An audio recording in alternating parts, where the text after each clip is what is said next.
I'm graduating this year. I'd love to grab my rose-tinted goggles and romanticize everything that has happened in the past 4 years, but before I do, I'm gonna enshrine some of the worst parts for the internet to see. School bathrooms suck. We all know. Here's a tier list of all of them at my school.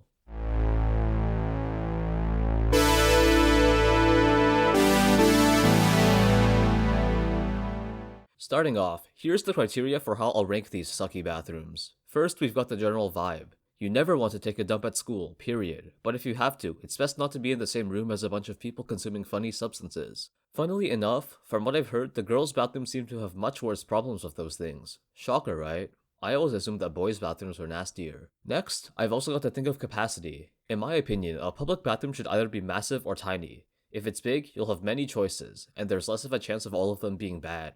If it's small, you'll have maximum privacy. Finally, there's cleanliness. Now, you guys might be wondering, cleanliness in a school bathroom? Impossible! And you would be right about that. However, there's a bit of relativity here. After all, a landfill is much preferable to a nuclear fallout disposal site. Oh yeah, one more thing. It's always a plus if there's good internet connection. Now, at my school, it's pretty big. We've got 8 doors to choose from. Pick your poison.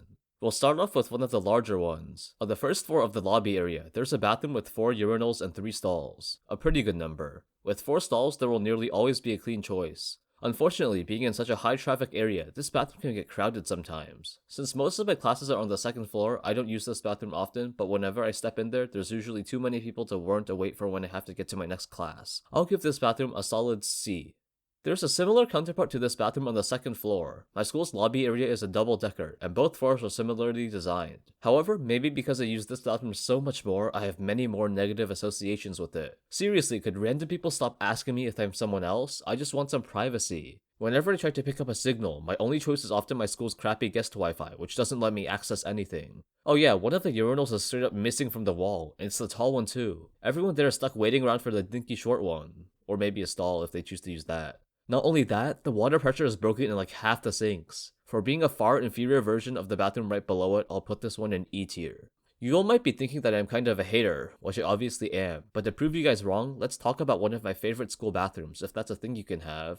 There's a tiny bathroom in a kind of unobvious location, and you know what's good about it? It only has a single stall. I can camp out there in peace whenever I want, and there's no one that can be next to me. It also has an incredible data connection. Having a private bathroom in such a massive school can be nice, but using it can also be hit or miss. The times I have found various fluids on the toilet seat is the one nitpick I have, but whenever I've had to use the bathroom, it's always been an A-tier experience. We'll go over the bathroom near the front office next. For some reason, one of this bathroom's 3 urinals is always covered in a black plastic bag. It's just too shy to show its face to us and let us see it. It's also got 2 stalls, a solid but not standout number. Somehow, I've never really had cleanliness issues with this bathroom. One problem though. Our bathroom hand dryers suck, and this bathroom never seems to have any paper towels. For the much needed maintenance, I'll rank this bathroom in C tier. Could have been higher. That's enough positivity for now. It's time for me to explain why this next bathroom is unequivocally in D tier. This bathroom is located all the way in the back corner of the school, and I don't think I've ever actually had a bad experience with it. The toilet seat is weirdly ergonomic, and it's quiet besides a gurgling drainage pipe. That being said, this bathroom's got a really dumb design choice. You know those dividers that they put between urinals? Not only is one of the urinals missing one, but it's right next to the sinks. Seriously?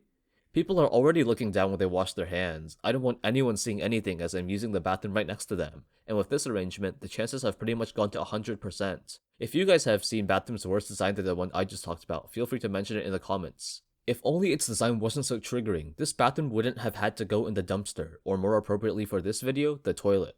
It's time to talk about the largest bathroom in the school. This huge one is located near the auditorium, and for good reason. Performance intermissions aren't that long, and the last thing you want is to have a bunch of people still waiting in line as the next song is starting.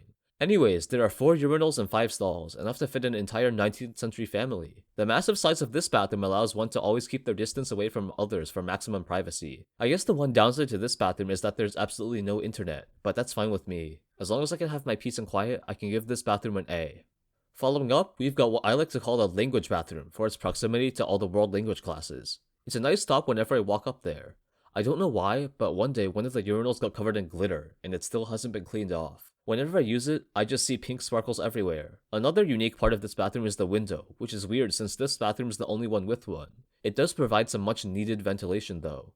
The problem with this bathroom is that one of the sinks has been broken for months, a mirror has been completely taken down, and there are often no paper towels despite the lack of a hand dryer. B tier. Last but not least, we've got the gym locker bathroom. Now, you might think that the bathroom smells, but I'll let you in on a little secret. No one actually uses the locker room at my school.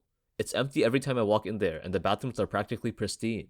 I don't use it much, but the untouched nature of the bathroom gives it its slot in S tier. There's your list, guys. I know, there's a lot of bathrooms in the upper tiers. Shh, it's all relative. My house's bathroom is like 23 tiers above all of these. Let's wrap this up with one final admonishment from me. If you're watching this video and don't know me in person, please don't visit my school to review the bathrooms. I don't want you guys seeing me. Thanks for watching, guys. See you next time, whenever that is.